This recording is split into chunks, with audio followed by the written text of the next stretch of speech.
ఈ వీడియో చూస్తున్న వారందరికీ నమస్తే అండి. మన ఛానల్ని సబ్స్క్రైబ్ చేసుకోండి, లైక్ చేయండి, షేర్ చేయండి. ఈరోజు సమాచారం తెలుసుకుందాం. ఏపీ అసెంబ్లీ సమావేశాలు. సభలో అర్థవంతమైన, ఫలవంతమైన చర్చలు జరగాలి.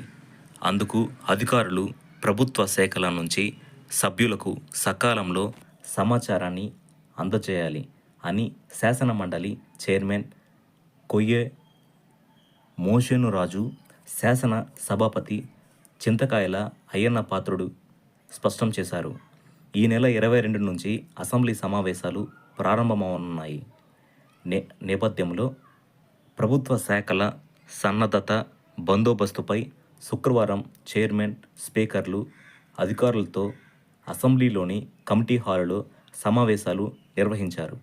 అసెంబ్లీ సమావేశాల సమయంలో మంత్రులు అందుబాటులో ఉంటారన్న ఉద్దేశంతో వారిని కలిసేందుకు ఎక్కువ మంది వస్తుంటారు. ఎమ్మెల్యేలు కూడా వారితో పాటు సందర్శకులను తీసుకొస్తుంటారు. పెద్ద సంఖ్యలో సందర్శకులు రావడం వల్ల సభ్యులకు ఇబ్బంది కలుగుతోంది. అందువల్ల సమావేశాల సమయంలో సందర్శకులను అసెంబ్లీలోకి అనుమతించకూడదు. సమావేశాల సమయంలో అసెంబ్లీ ఆవరణంలో మంత్రులు వారి శాఖలకు సంబంధించిన సమీక్షలు నిర్వహించకూడదు. సభ వాయిదా పడ్డాక సచివాలయానికి వెళ్ళి అక్కడ నిర్వహించాలి అని నిర్ణయించారు. శాసనసభలో ఒక పార్టీ, శాసన మండలిలో ఇంకో పార్టీ బలంగా ఉన్నాయి. ఉభయ సభలు ఒకేసారి జరుగుతున్నాయి కాబట్టి అధికారులు సంయమనంతో వ్యవహరించాలి.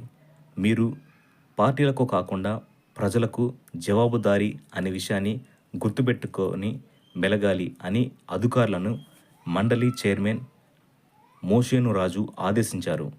ఈ నెల 22 నుంచి 5 రోజుల పాటు సమావేశాలు జరిగే అవకాశం ఉన్నందున వాటిని సజావుగా సాగేందుకు వీలుగా విస్తృత ఏర్పాట్లు చేయాలి.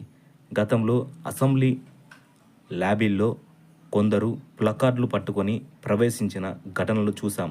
అలాంటివి జరగకుండా కట్టుదిట్టమైన చర్యలు తీసుకోవాలి.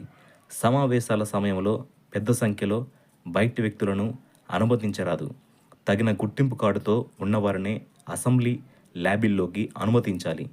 తొలిసారి ఎన్నికైన ఎమ్మెల్యేలు 88 మంది, 9 మంది ఎమ్మెల్సీలు ఈ సమావేశాలకు వస్తున్నారు. వారిని గుర్తించి సాదరంగా సభలోకి తీసుకువచ్చేలా అసెంబ్లీ సిబ్బంది జాగ్రత్తలు తీసుకోవాలి.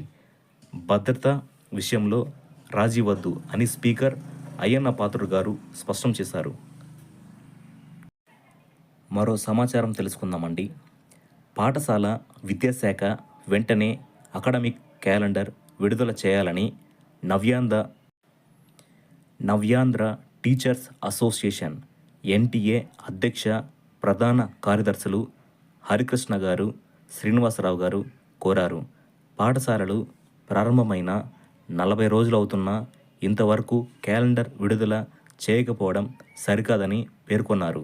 గత ప్రభుత్వం తీసుకొచ్చిన టోఫెల్ బోధన ఎవరు చేయాలి? తెలుగు మాధ్యమం కొనసాగిస్తారా?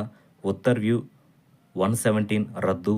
హై స్కూల్ ప్లస్లో కొత్తగా ఏర్పాటు చేసిన ఇంటర్మీడియట్కు అధ్యాపకుల నియామకంపై ప్రభుత్వం స్పష్టత ఇవ్వాలని విన్నవించారు. మరో సమాచారం తెలుసుకుందామండి.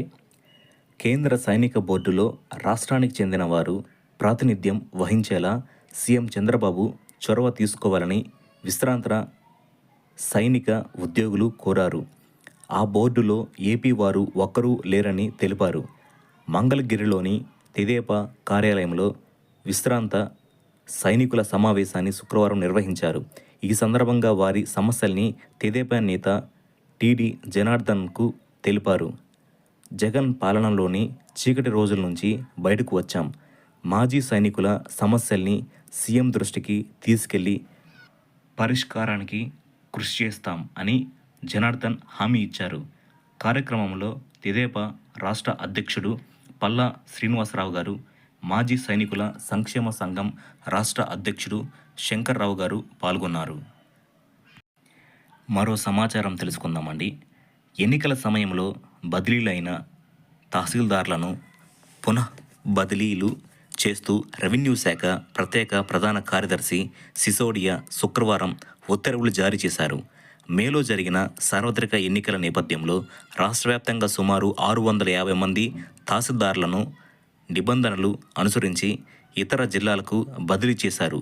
ఎన్నికల నియమావళి జూన్ 6వ తేదీతో ముగిసింది. తహసీల్దార్లను గతంలో పనిచేసిన స్థానాలకు తిరిగి పంపాలని ఏపీ రెవెన్యూ సర్వీసెస్ అసోసియేషన్ అధ్యక్షుడు బొప్పరాజు వెంకటేశ్వర్లు గారు, ప్రధాన కార్యదర్శి రమేష్ గారు ఇటీవల మంత్రి అనగాని సత్యప్రసాద్కు విజ్ఞప్తి చేశారు. ఈ మేరకు తహసీల్దార్లను పునః బదిలీలు చేస్తూ ఉత్తర్వులు వెలువడ్డాయి. త్వరలోనే ఇతర డిపార్ట్మెంట్స్లకు ట్రాన్స్ఫర్స్ ఉండే అవకాశాలు ఉన్నట్లు సమాచారం. మన ఛానల్లో జెన్యూన్ ఇన్ఫర్మేషన్ షేర్ చేయడం జరుగుతుందండి. So please subscribe, like, share, comment. Thank you.